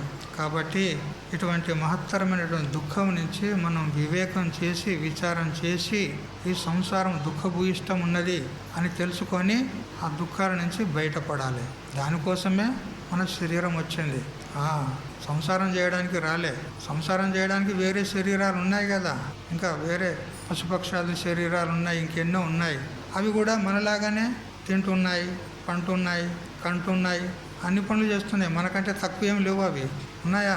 ఏం తక్కువ ఏం లేవు, మనకంటే ఇంకా మంచిగా ఉన్నాయి అవే. అయితే ఈ సంసారం చేయడానికి మన శరీరం రాలేదు. కేవలం మనం ఎవరము, నేను ఎవరిని అని తెలుసుకోవడానికి శరీరం వచ్చింది. అందుకని మరి వచ్చిన పని పూర్తి చేసుకుంటే మన జన్మ సార్థకం అవుతుంది, లేకపోతే నిరర్థకం అయిపోతుంది, వ్యర్థమైపోతుంది. మళ్ళీ పూర్వంలాగా జన్మలు ఎత్తుకుంటూ పోవాల్సిందే, అంతే. పునరపి జననం పునరపి మరణం బస్. కాబట్టి ఎవరికి తెలుస్తుంది ఈ శరీరంలో ఒక చైతన్యం అనేది ఒకటి ఉంది, ఒక శక్తి అనేది ఉంది, అది ఏమిటి, అది ఎవరు అని తెలుసుకునేటువంటి వాడు ఎవడు అంటే జ్ఞానచక్షు సహా, జ్ఞానచక్షు కలిగిన వాడు, జ్ఞాననేత్రం కలిగినటువంటి వాడే తెలుసుకుంటాడు అని చెప్పినాడు. బాహ్య దృష్టి గలవారికి ఆత్మదర్శనము కాదు. ఎందుకంటే ఆత్మదర్శనం కావాలంటే బయట చూస్తే ఎక్కడ కనపడదు ఆత్మ. బయట చూడడానికి ప్రయత్నం చేయకండి, మనకు లోననే దర్శనం అవుతుంది. లోనికే వెళ్ళాలి. సకల విషయాల నుండి మన మనస్సును వెనక్కి తింపి ఆత్మోన్ముఖం చేసినప్పుడే, ఏకాగ్రం చేసి ఆత్మచింతన చేస్తున్నప్పుడే ఆ ఆత్మ యొక్క దర్శనం అవుతుంది. బయట ఎక్కడ మనకు ఆత్మదర్శనం కాదు. అందుకని బహిర్దృష్టి కలటి వారికి ఆత్మదర్శనం కాదు. అంతర్దృష్టి గలవాడైతే అతడు చూస్తాడు, తన స్వరూపాన్ని చూస్తాడు. మన అంతఃకరణము అంటే మన మనస్సు ఎంతవరకు బహిర్ముఖం ఉంటుందో అంతవరకు మన యొక్క స్వరూప సాక్షాత్కారం కాదు. మీరందరూ కూడా ప్రతిరోజు కూడా అద్దం ఎదురుగా పెట్టుకొని బొట్టు పెట్టుకుంటారు, కాటిక పెట్టుకుంటారు, పౌడర్ వేసుకుంటారు. ఇది మామూలే కదా. ఇప్పుడు ఆ అద్దాన్ని మీ వైపుకు తిప్పుకోకుండా అటువైపుకు తింపారనుకో, మీ ముఖం కనపడుతుందా? ఏం కనపడుతుంది? అందులో ఎదురుగా ఉన్న వస్తువులే కనపడతాయి, బయట ఉన్న వస్తువులే కనపడతాయి. అది మీ వైపుకు తింపుకుంటే మీ ముఖం కనపడుతుంది కదా. ఇది సాధారణమైన దృష్టాంతం, అందరికీ తెలుసు ఇది. అదేవిధంగా మన మనసును కూడా బయటకు పంపించామా ఆత్మ సాక్షాత్కారం కాదు, నీ స్వరూప సాక్షాత్కారం కాదు. బయట బాహ్య విషయాల్లో, బాహ్య ప్రపంచంలో మనం పంపించామనుకో, శబ్ద, స్పర్శ, రూపరసగంధాది విషయాలను అనుభవించడానికి బయటకు పోయామనుకో, మన ఆత్మ సాక్షాత్కారం కాదు. దాన్ని వెనక్కి తింపాలి, ఇటు తింపాలి, ఆత్మవైపుకి తింపాలి. ఆత్మచింతన చేస్తే మన ఆత్మదర్శనం అవుతుంది, మన స్వరూప సాక్షాత్కారం అవుతుంది. కాబట్టి మరి మనకు దుఃఖం వద్దు అనుకుంటే, మోక్షం కావాలి అని అనుకుంటే మరి ఏం చేయాలి? ఇప్పుడు మీరు చెప్పండి, ఏం చేయాలి? ఆత్మ విచారణ చేయాలి, ఆత్మచింతన చేయాలి.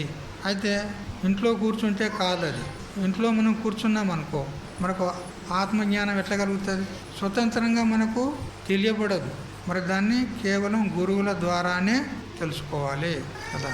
మనము గురువులను ఆశ్రయిస్తేనే కానీ ఆ ఆత్మజ్ఞానాన్ని పొందేటువంటి ఉపాయం వాళ్ళు చెప్తారు. వాళ్ళు దర్శించారు కాబట్టి వాళ్ళు దర్శించినటువంటి మార్గంలో మనల్ని కూడా తీసుకెళ్ళి ఆత్మదర్శనం చేయిస్తారు, ఆత్మజ్ఞానాన్ని కలుగజేస్తారు. అందుకని గురువుల యొక్క ఆవశ్యకత తప్పనిసరి అయినది. తప్పకుండా ప్రతివాడు గురువును చేసుకోవాలి, ప్రతివాడు ఉపదేశాన్ని తీసుకోవాలి. ఉపదేశం అంటే కేవలం మంత్రోపదేశము తీసుకుంటే అది కేవలం అంతఃకరణ శుద్ధికి తోడ్పడుతుంది. కానీ ఆత్మజ్ఞానం కలగాలంటే తత్వమస్యాది మహావాక్యాలను ఉపదేశం చేస్తాడు. అవి విని బాగా మననం చేసి విచారం చేసి తెలుసుకోవాల్సి ఉంటుంది. కాబట్టి మనకు గురువుల యొక్క అపేక్ష తప్పకుండా ఉంది. ఆచార్యవాన్ పురుషో వేద అని మనకు వేదం చెప్తూ ఉంది. ఎవరికైతే గురువు కలడో అతనికే ఆ శాస్త్రము తరింపజేస్తుంది. ఎవరికైతే గురువు లేడో వారికి ఈ జన్మమరణ రూప సంసారం నుంచి ముక్తి లభించదు. అందుకని ఆచార్యున్నే మనం ఆశ్రయించాలి, గురువునే ఆశ్రయించాలి. గురువు లేకుండా మనకు ఆత్మజ్ఞానం కలగడానికి అవకాశం లేదు కదా. ఇప్పుడు మీరంతా గురు భక్తులే కదా, దేవానంద స్వామి భక్తులే కదా మీరంతా. మరి ఇప్పుడు ఆ గురువును మీరు ఆశ్రయించారు. అప్పటి కాలంలో ఉన్నవాళ్ళు కొంతమంది ఉన్నారు, కొంతమంది ఇప్పటి కాలం వాళ్ళు ఉన్నారు. మొత్తం మీద గురుభక్తి కలిగితేనే కదా ఇంత దూరం వచ్చారు మీరు కదా. కొందరు ఉపదేశం తీసుకున్న వాళ్ళు ఉండవచ్చు, కొందరు తీసుకునే వాళ్ళు కూడా ఉండవచ్చు కదా. తీసుకునే వాళ్ళు ఉంటే తీసుకోండి. అయితే మీరు ఇస్తారా స్వామి అని అడగకుండా నాకు, నేను ఉపదేశం ఇవ్వను. ఉన్నారు ఒక స్వామి అక్కడ ఉన్నాడు, వారి ద్వారా ఉపదేశం తీసుకోండి. ఉపదేశం తీసుకోకుండా గురు అనుగ్రహం కలగదు, జ్ఞానం కలగదు. అందుకని ఉపదేశం తీసుకోండి, మంత్రజపం చేస్తూ ఉండండి. చేయగా మన అంతఃకరణ శుద్ధిపడినప్పుడు ఆ ఆత్మజ్ఞానాన్ని పొందేటువంటి యోగ్యత తర్వాత కాలంలో ప్రాప్తమవుతుంది. అదే ఇప్పుడు మాత్రం మన అంతఃకరణ శుద్ధిపడాలి అంటే గురుపదేశం తీసుకోండి. ఈ విధంగా గురువులను ఆశ్రయించి ఎవరైతే ఆత్మజ్ఞానాన్ని పొందుతారో అటువంటి వారికే ఆత్మదర్శనం అవుతుంది అని చెప్పినాడు. విషయ వాసన క్షేమ కలుగునప్పుడు మనస్సు అంతర్ముఖముగా తిరుగును. అయితే మనకు ఆత్మజ్ఞానం కలగాలి అంటే మరొకటి ఉంది. ఏమిటంటే మన మనస్సు శుద్ధంగా ఉండాలి. ఏ విధంగా అద్దం శుద్ధంగా ఉంటేనే మన ముఖం కనపడుతుంది. మలినంగా ఉందనుకో, దుమ్ము ధూళి దూసరా పట్టిందనుకో అద్దానికి, మన ముఖం కనిపిస్తుందా? కనపడదు. అదంతా శుభ్రం చేయాలి. అదేవిధంగా మన అంతఃకరణం కూడా ఒక అద్దం లాంటిది, మన మనసు కూడా ఒక అద్దం లాంటిది. మన మనసును కూడా నిర్మలంగా ఉంచుకోవాలి, శుద్ధంగా ఉంచుకోవాలి. మరి శుద్ధంగా ఉండాలి అని అంటే మనము ఈశ్వర నామోచ్చారణ చేస్తూ ఉండాలి కదా. మీకు ఉపదేశం తీసుకోమని చెప్పాను. ఉపదేశం తీసుకుంటే ఏం చేస్తాడు గురుదేవుడు? భగవంతుని యొక్క నామమే ఇస్తాడు మీకు, అంతే కదా. ఆ భగవంతుని నామ మీరు ఉచ్చారణ చేస్తూ ఉన్నట్లయితే, నామస్మరణ చేస్తూ ఉన్నట్లయితే క్రమేణా మీ అంతఃకరణం శుద్ధిపడుతూ ఉంటుంది అన్నమాట.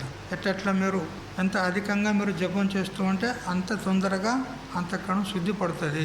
శుద్ధిపడినప్పుడే ఆత్మసాక్షాత్కారం అయ్యేందుకు అవకాశం ఉంది. కాబట్టి మరి అంతఃకరణం శుద్ధంగా ఉంటేనే కానీ ఆత్మ యొక్క యాతాత్మ దర్శనము అవుతుంది అని చెప్పినాడు. తర్వాత 11వ శ్లోకం. యతంతో యోగినశ్చైనం పశ్యంత్యాత్మన్యవస్థితం యతంతోప్యకృతాత్మానో నైనం పశ్యంత్య చేతసః. యతంతః అంటే ప్రయత్నించుచున్నటువంటి, దేనికోసము? జ్ఞానం కోసం, జ్ఞానసిద్ధి కోసం ఎవరైతే ప్రయత్నం చేస్తూ ఉంటారో, యోగినః చ ధ్యానయోగానుష్ఠాన పరులు కూడా ఆత్మని అవస్థితం అంటే తన యందు ఉన్నటువంటి ఏనం ఈ ఆత్మను అంటే తన స్వరూపాన్ని పశ్యంతి. చూడు, జ్ఞానసిద్ధి కోసం ప్రయత్నించేవారు కానీ లేదా ధ్యానం చేస్తున్నటువంటి వారు కానీ ఈ తన స్వరూపాన్ని దర్శించుకున్నటకు అర్హులు, యోగ్యులు, సమర్థులు అవుతారు.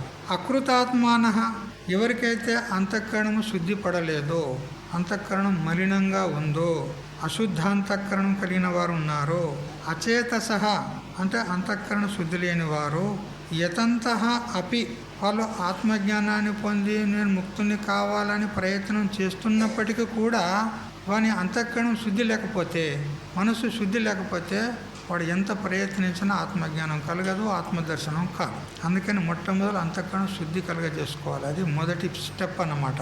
మోక్షాపేక్ష కలిగి ప్రయత్నం చేస్తూ ఉన్నప్పటికీ కూడా ఏవం నా పశ్యంతి ఈ ఆత్మను తెలుసుకోజాలరు. ఎవరు? అంతఃకరణం శుద్ధి లేనివారు, అంతఃకరణము నిర్మలంగా లేనివారు ఆత్మదర్శనానికి అర్హులు కాదు. మరి ఎవరు అర్హులు అంటే అంతఃకరణం ఎవరికైతే శుద్ధంగా ఉందో, మనసు ఎవరికైతే నిర్మలంగా ఉందో అటువంటి వారే ప్రయత్నం చేసినట్లయితే ఆత్మజ్ఞానం ద్వారా వాళ్ళు ముక్తులు అవటానికి అవకాశం ఉంది. చూసారా? ఆత్మశుద్ధి గల వారికి ఆత్మదర్శనము కలుగును కదా. అట్లు ఆత్మశుద్ధి కొరకు ప్రయత్నం చేయక శాస్త్ర విచారణ మాత్రము చేసుకొని నిర్విషయత్వమును పొందిన వారు యత్నించినప్పటికీ కూడా ఆత్మసాక్షాత్కార జ్ఞానము కలుగదు.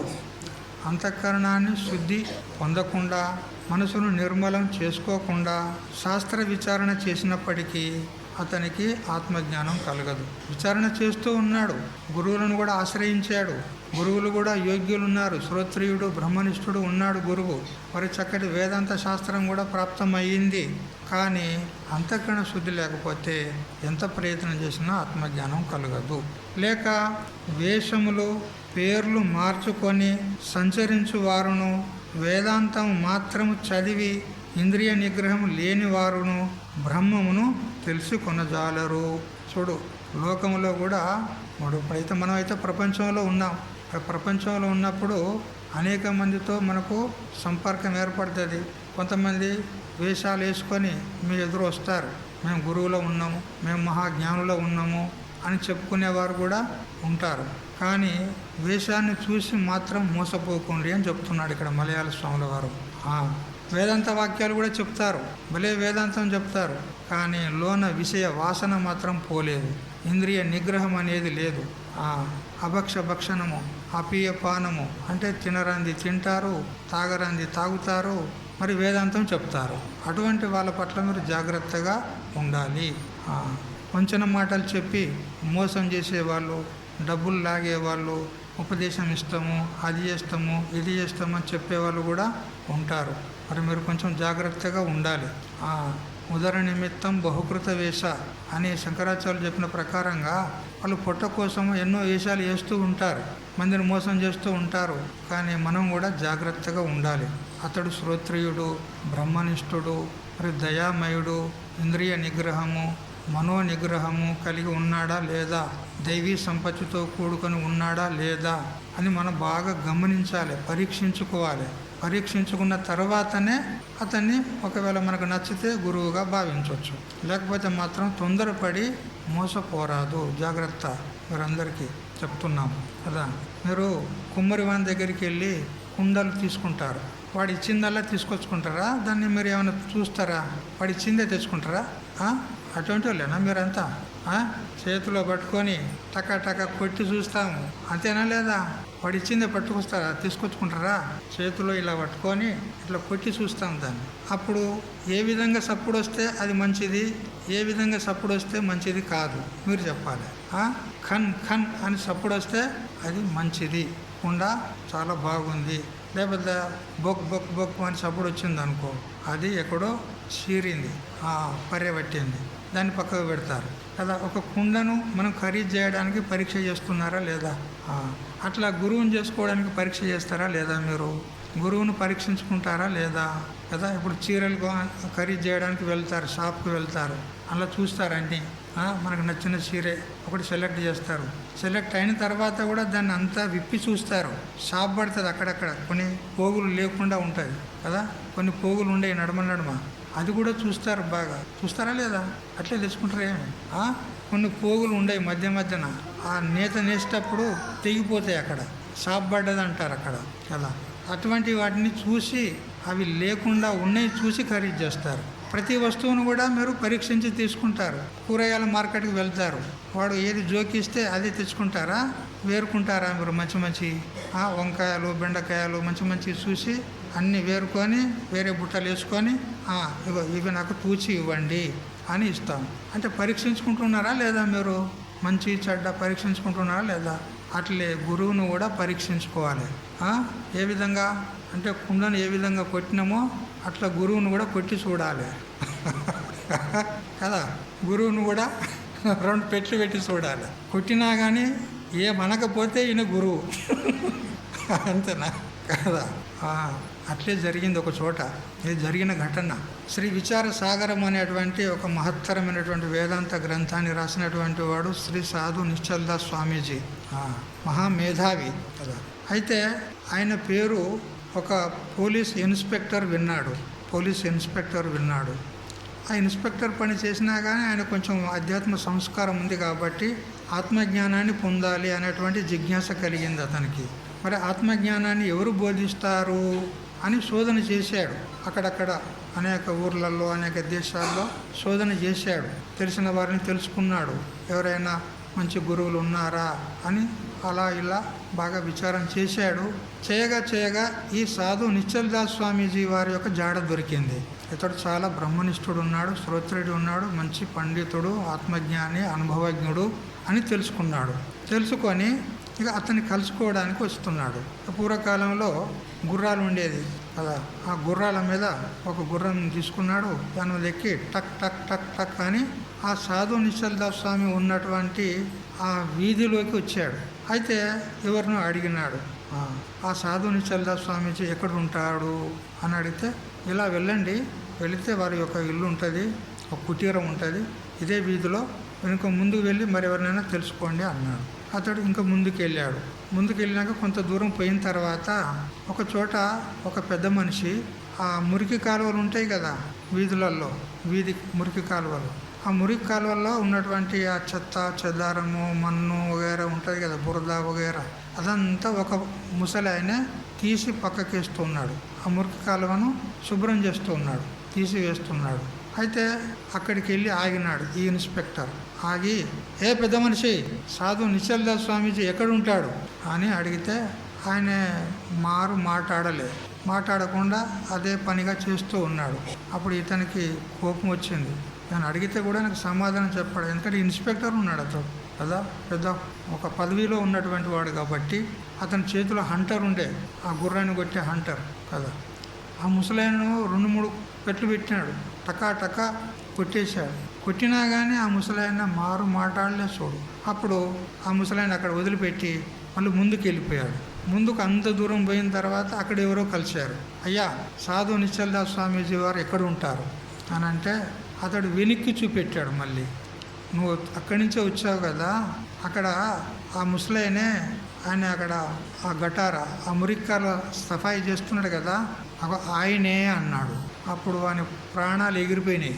ఆ ఇన్స్పెక్టర్ ప్రాణాలు ఆకాశంలో ఎగిరిపోయినాయి. ఇప్పుడు ఏం చేసి వచ్చిండు, అతడు కొట్టి వచ్చిండు అతన్ని కదా. ఇప్పుడు నేను అతని దగ్గరికి వెళ్ళి ఎట్లా ముఖం చూపెట్టాలి అని అక్కడనే గుర్రం దిగిండిగా. అక్కడ గుర్రం దిగి గుర్రాన్ని నడిపించుకుంటూ తాను నడుచుకుంటూ పరుగున వచ్చి ఆయన కాళ్ళ మీద పడ్డాడు, ఆయన పాదాల మీద పడ్డాడు. స్వామి, నన్ను క్షమించు, మిమ్మల్ని గుర్తుపట్టలేక నేను మిమ్మల్ని కొట్టాను, నన్ను క్షమించు అని అంటే ఆ స్వామీజీ అంటాడు, నువ్వేం తప్పు చేసినావు నాయన క్షమించడానికి, నువ్వేమైనా తప్పు చేస్తే క్షమించాలి, నువ్వు తప్పేం చేయలేదు కదా అన్నాడు. అయ్యో, నేను కొట్టాను కదా అంటే ఇదేం పెద్ద పొరపాటు కాదు, నువ్వు చేయాల్సిన పనే చేసినావు అన్నాడు. అంటే కొట్టాలనా గురువులను? నువ్వు చేయాల్సిన పనే చేసినావు, నీదేం తప్పు లేదన్నాడు. అయ్యో, నేను కొట్టాను కదా, ఇది మహా నేరం కదా, ఇది మహాపాపం కదా, మహాత్ములను పీడించడము అని అంటే ఏం తప్పు కాదు నాయన. ఏ విధంగా ఒక కుండను మనం తీసుకోవడానికి కొట్టి చూసుకుంటాం కదా, పరీక్షించి చూసుకుంటాం కదా, అట్లా నువ్వు పరీక్షించుకున్నావు అనుకో అని చెప్పి అతన్ని కుటీరంలోకి తీసుకెళ్ళి, చెప్పు నాయన, నువ్వు ఎందుకు వచ్చావు అని అడిగితే, హే గురుదేవా, నేను ఎంతోమందిని శోధన చేసి చూశాను, ఎక్కడ కూడా నాకు యోగ్యుడైనటువంటి గురువు దొరకలేదు. మీ జాడ దొరికినందువల్ల మిమ్మల్ని కలుసుకొని మీకు శరణాగతి అయ్యి మీకు శిష్యుణ్ణి కావాలని వచ్చాను నేను. అందుకని నన్ను క్షమించి నాకు గురు బోధ చెయ్యి, ఆత్మజ్ఞానాన్ని బోధించు అని శరణాగతి అయినాడు అనమాట. అప్పటి నుంచి ఇంకా అతని పాదాలు వదలలేదుగా. అతన్ని అనుసరించి అతని చింతన ఉండి అతని సాన్నిధ్యంలో ఉండి ఆత్మజ్ఞానాన్ని పొంది తరించినాడు. ఇదన్నమాట. అంటే పరీక్షించుకోవడం అని అంటే ఆయన కొట్టినట్టు మనం కొట్టేది ఏమీ లేదు. అట్లా కొట్టకూర్రి మీరు. చూడండి, దూరంగా ఉండి ఆయన హావభావాలను, ఆయన వ్యవహారాన్ని, ఆయన ప్రవర్తనను, ఆయన గుణగణాలను దూరంగా ఉండి చూడండి. చూసి శాస్త్రోక్తమైనటువంటి వ్యవహారం ఉంటే అతన్ని ఆశ్రయించండి, లేదంటే వదిలిపెట్టండి. అంతేగాని తొందరపడి మోసపడి మేము మీకు శిష్యులము, మమ్మల్ని మాకు ఉపదేశం చేయి, అది ఇది అని అడగొద్దు. ఏమి ఇది సావధానంగా ఉండాలి. ఎందుకంటే ఈనాడు ఎంతోమంది అట్లాంటి వేషధారులు చాలామంది తిరుగుతూ ఉన్నారు సమాజంలో. కాబట్టి బాగా పరీక్షించుకోండి. గురవో బహవస్సంతి శిష్య విత్తాపహారకాహ తమేకం దుర్లభం మన్యే శిష్య వృత్తాపహారకాహ అని చెప్పింది ఉన్నది. శిష్యుల యొక్క జేబులు ఖాళీ చేసేవాళ్ళు చాలామంది గురువులు ఉన్నారు.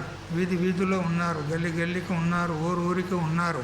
కానీ శిష్యుల యొక్క హృదయ తాపాన్ని పోగొట్టేటువంటి గురువులు ఎక్కడో ఒకరు, చాలా విరళం అంటారు, చాలా అరుదు.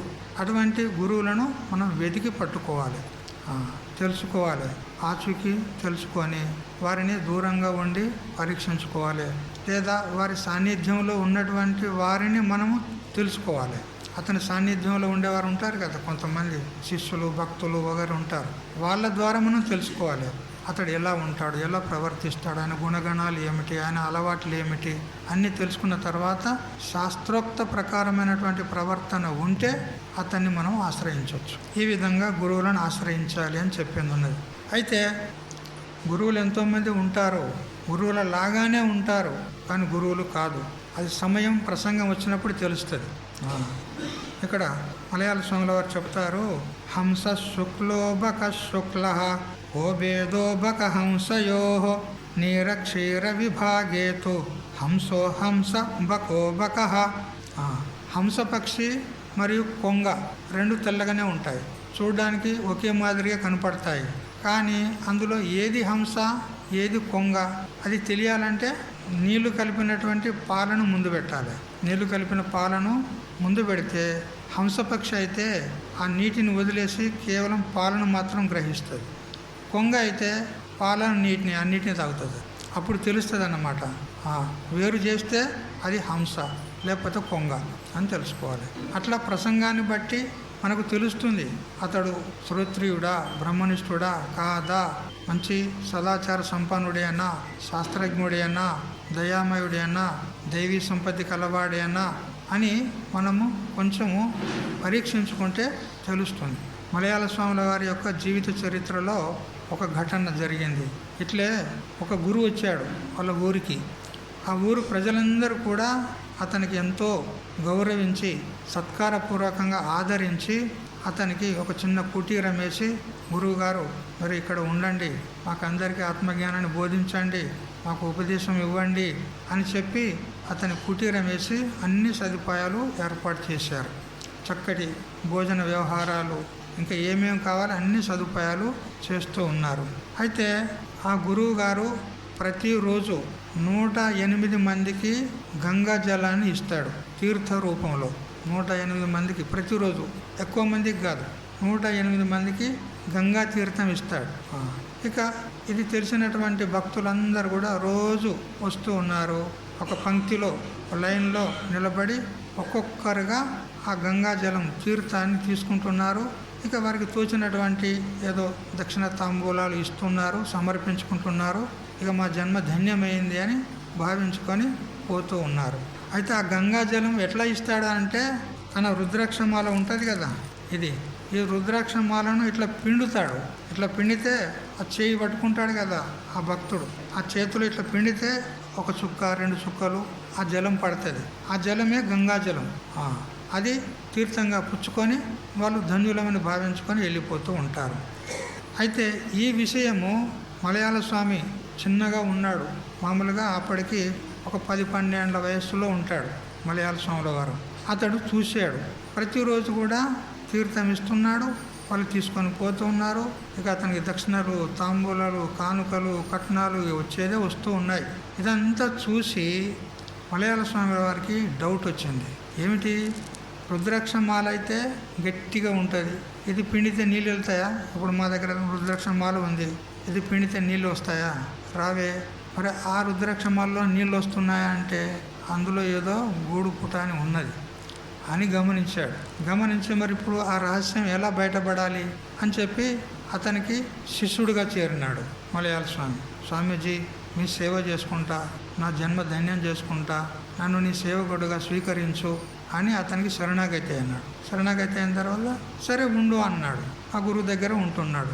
ఇదివరకే ఇంకో శిష్యుడు కూడా ఉన్నాడు అతని దగ్గర. ఈ మలయాళ స్వామి కంటే పూర్వం కూడా ఇంకా ఎంతోమంది శిష్యులు ఉన్నారు. అయితే ఒకరోజు అతడు 108 మందికి గంగా జలాన్ని ఇచ్చాడు తీర్థ రూపంలో. ఇక 108 మందికి పూర్తి కాగానే ఆ శిష్యుడు అంటాడనమాట, ఇదివరకున్న పెద్ద శిష్యుడు, ఇగో 108 మంది అయిపోయారు, మా గురువు గారు మరొకరికి తీర్థం ఇవ్వరు, ఈ రోజుకు ఇంత అయిపోయింది తీర్థం ఇచ్చేది, మళ్ళీ రేపు రండి అని చెప్పి ఆ తీర్థ ప్రసాదం ఇచ్చేది ఆపేసాడు. ఇక లోనికి వెళ్ళారు. కుటీరంలోకి వెళ్ళిన తర్వాత అంతలో ఒక భక్తుడు ఆ స్వామివారిని, స్వామీజీ మా ఇంటికి ప్రసాదం తీసుకోనికి రండి, భోజనానికి రండి అని బ్రతిమలాడాడు. బ్రతిమలాడితే సరే అని ఒప్పుకున్నాడు. అతడు ఆ భోజనానికి వెళ్ళిపోయాడు. అతనితో పాటు ఆ పెద్ద శిష్యుడు, ఇదివరకున్న పాత శిష్యుడు కూడా అతనితో పాటు వెళ్ళిపోయాడు. ఇక కుటీరంలో ఈ మలయాళ స్వామి ఉన్నాడు. ఈయన ఏం చేశాడు, ఆ గురువుగారి ఏ మాల అయితే ఉండెనో ఆ మాలను ఒక ఏమంటారు మీరు, పల్లెం అంటారా లేదా కంచం అంటారా, అందులో నీళ్లు పోసి ఆ నీళ్ళలో వేసాడు. ఈ మాలను నీళ్ళలో వేసి పెట్టాడు. అయితే ఆ గురువు గారు ఆ గురు శిష్యుడు ఇద్దరు వెళ్ళిపోగానే మలయాళ స్వామి ఆ మాల దగ్గరికి వెళ్ళి పట్టి చూశాడు. పట్టి చూస్తే ఏముంది, అది రబ్బర్ది ఉంది. రుద్రాక్ష మాల కాదు, రుద్రాక్షలాగా తయారు చేసి రబ్బరు రుద్రాక్షలు తయారు చేశారు. అది స్పంజ్ లాగా ఉంటుంది కాబట్టి అది నీటిని గుంజుకుంటుంది. అది ఓహో ఇదే ఆ సంగతి అనుకున్నాడు. ఈ మలయాళ స్వామి ఏం చేశాడు, తన మెడలో ఉన్న మాలను అక్కడ పెట్టాడు. ఆ మాలను తీసుకున్నాడు, ఆ గురువుగారి మాలను తీసుకున్నాడు. తీసుకొని మళ్ళీ ఎప్పటిలాగా ఆ గురువుగారు వచ్చే వరకు ధ్యానం చేసుకున్నట్టుగా ఉన్నాడు. ఆ గురువుగారు వచ్చాడు. ఇక మళ్ళీ మరుసటి రోజు మళ్ళీ తెల్లారి ఇక ఇప్పుడు భక్తులందరూ వచ్చి నిలబడ్డారు అక్కడ. వాళ్ళందరికీ గంగా తీర్థం ఇవ్వాలి. ఏం శిష్య మాల తీసుకురారా అని వాడి పాత శిష్యునికి చెప్పే ఆ గురువుగారు అంటే ఆవిడ మాల తెచ్చిచ్చిన తర్వాత ఇక భక్తుడు రాగానే, భక్త తీర్థం ఇస్తున్నా తీసుకో. నీళ్ళు వస్తలేవు కానీ పైగా ఇది గట్టిగా ఉంది. అరే నా మాల అయితే మెత్తగా ఉండేది, ఇది గట్టిగా ఎట్లున్నది అని ఆ శిష్యుని ముఖం చూసాడు. ఏం చేసినావురా, నాకేమరి కానీ వాడు అంటాడు కదా, ఇది పిండినా కానీ ఒక్క చుక్క వస్తలేదు, గట్టిగా ఉంది. అప్పుడు గడబడి అయ్యింది. ఇక అప్పుడు శిష్యుడు తెలుసుకున్నాడు ఆ గురువు యొక్క పరిస్థితి. పరేషాన్ ఉన్నప్పుడు గురువు ఇప్పుడు ఏం చేయాలి, ఆ గురువు యొక్క పరేషాన్, ఆయన యొక్క వ్యాకులతను చూశాడు. ఆ శిష్యుడు అంటాడు, ఇగో భక్తులారా, మా గురువు గారికి ఈరోజు ఆరోగ్యం బాగలేదు, రేపు ఇస్తాడు గంగాజలం, ఈ రోజుకు మీరు వెళ్ళి రేపు రండి అన్నాడు. అందరినీ పంపించేశాడు.